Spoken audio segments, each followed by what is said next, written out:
So this is happening today.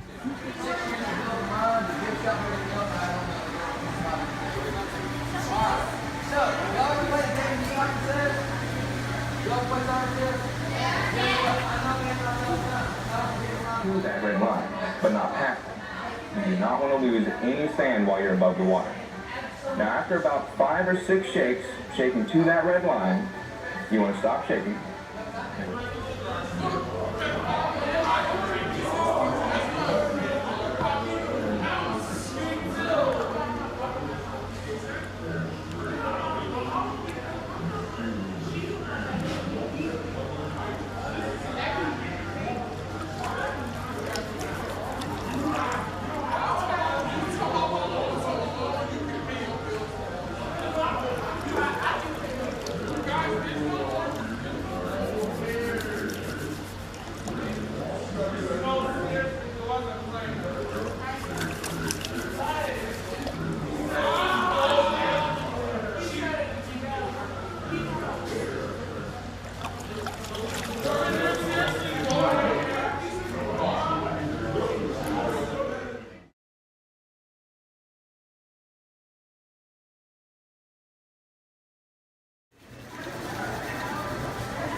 Wow. That's gold up there.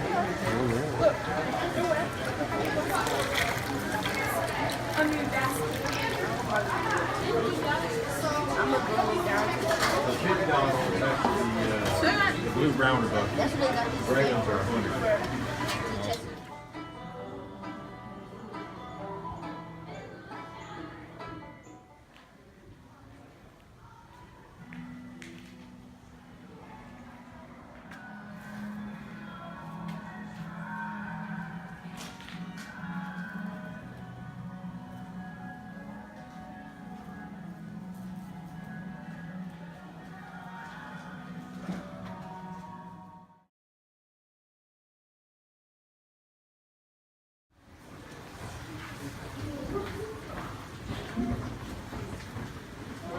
Walking this thing like 10 times a day, so I hear you. I learned how to walk, where to place. Well, yesterday I ran 6 miles, so I'm sore, but I'm like, I gotta do it. What do you think? We're down here for about 35 to 40 minutes, you know, constantly moving. So. And we're only exploring the main shaft, the main tunnel of the mine. So that's not including the 2 lower levels that are actually flooded out. Oh, really? In total, there was originally 4.5 miles, just over 4.5 miles of tunnels. That's crazy. That's just insane. Down there, that's the exact spot they extracted it from. Now, another interesting fact that they didn't go over in the video, these walls are actually held up by bridges, rock bridges. If you look directly above you right here, this here's one of them. You got one over here, and then the one way down there above that opening. Each one of those to this day still has approximately $40,000 worth of gold in them. But unfortunately, we can't mine them out because it's holding the structure up. I don't know about y'all, but it makes my skin kind of itch knowing that we got that above us.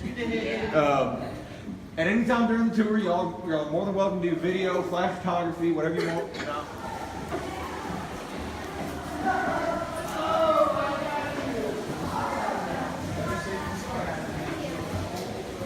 Of the original vein of white quartz gold-bearing rock. Now, sitting in here is about $400,000 worth of gold. The only thing is, we can't extract that. For one, the city of Dahlonega kind of looks down, kind of frowns upon us detonating dynamite underneath their second biggest gold mine. If anybody knows what that is? Walmart. Yeah. No.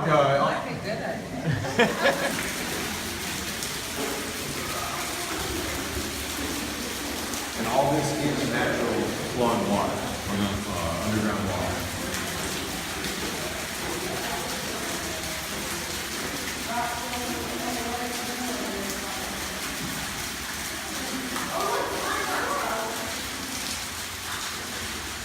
what they would do, they'd find a spot on a wall, go right up to it, and they just start pounding away.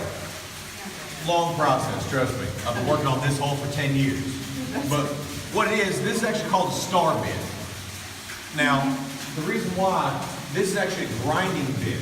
So what they would do when they actually get down into the holes, when they hit it, they'd have to turn it, grinding all that dust away that they just broke loose. Now, they'd have to do this for 12 hours a day. Now, they had to have 30 of these holes 8 foot deep. After they got so deep, obviously they wouldn't be able to use this one anymore, so they had to go pick up a longer one. If y'all want an example of one of the longer ones, if you look at the back wall right behind you, that's one of the longer ones right there. Now, when they started getting to the longer bits, they had to have another person come and help them. That turned into what we refer to as a double jack mining process. This is tunnel, W-I-N-Z-E. This runs on a 45-degree angle all the way down to the lower 2 levels of the mine. As y'all can see, it's flooded. I don't know about y'all, but I'm not an experienced scuba diver instructor. All right? So we can't go down there. Y'all can actually see the remnants of one of the original mine carts. What they would do, they'd use this old school winch right here, run it all the way up once it was full of rock, empty it out, and then take it right back down to the lower levels. Now, y'all can see how it's flooded, right? Okay.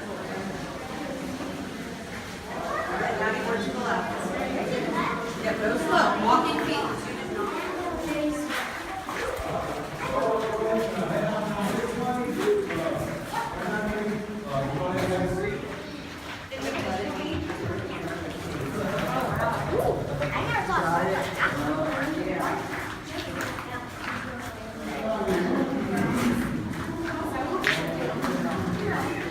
All right, anybody that's scared of the dark, look this direction because the lights in the main tunnel will stay on. If you're not scared, look at that wall and put your hand out in front of you, and I guarantee I'll do a magic trick and make your hand disappear.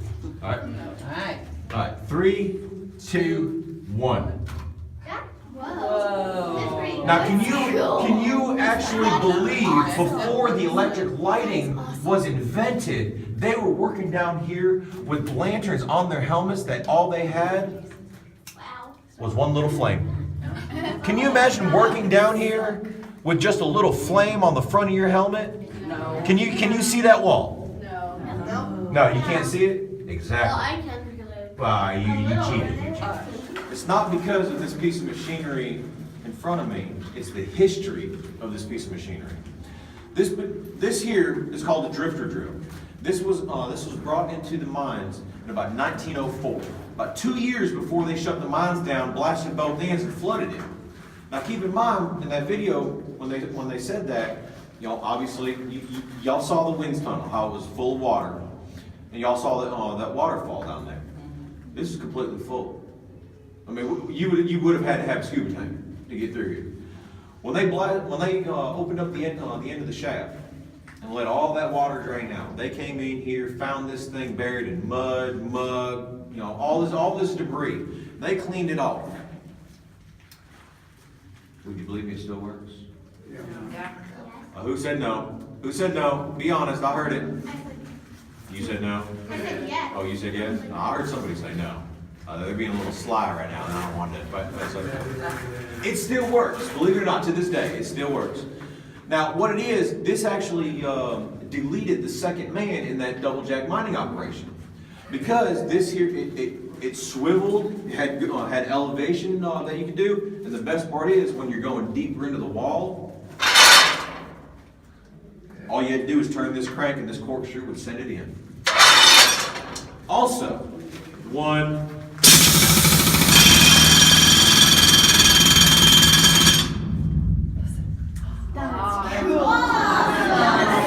Now imagine, there were 20 of these running at full capacity at any one given time.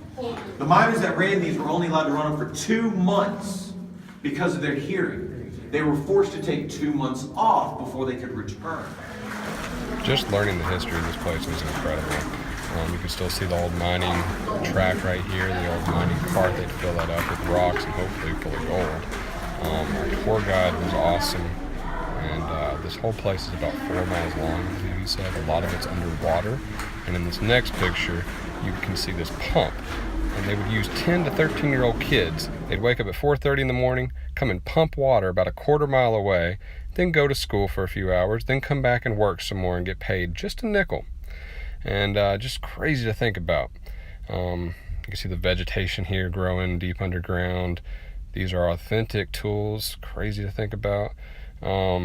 This next picture, the safety inspectors, if dynamite didn't explode, they would go down there to check it, kind of like a bomb squad, modern day bomb squad. But they would get paid $2 a day, but they would get paid before the shift even started because they didn't know if they were going to make it through the day or not. It's just crazy to think what people did to try to make a buck.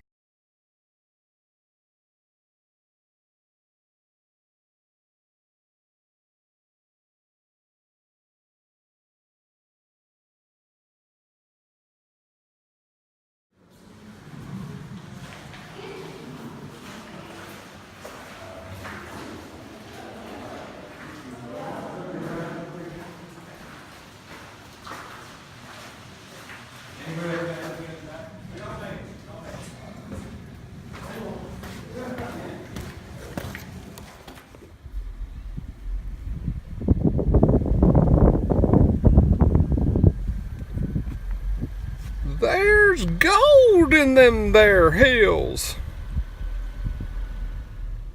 All right, well, I hope y'all enjoyed that. That was such an awesome experience. I recommend anybody who's in the Dahlonega area, the North Georgia area, to go here.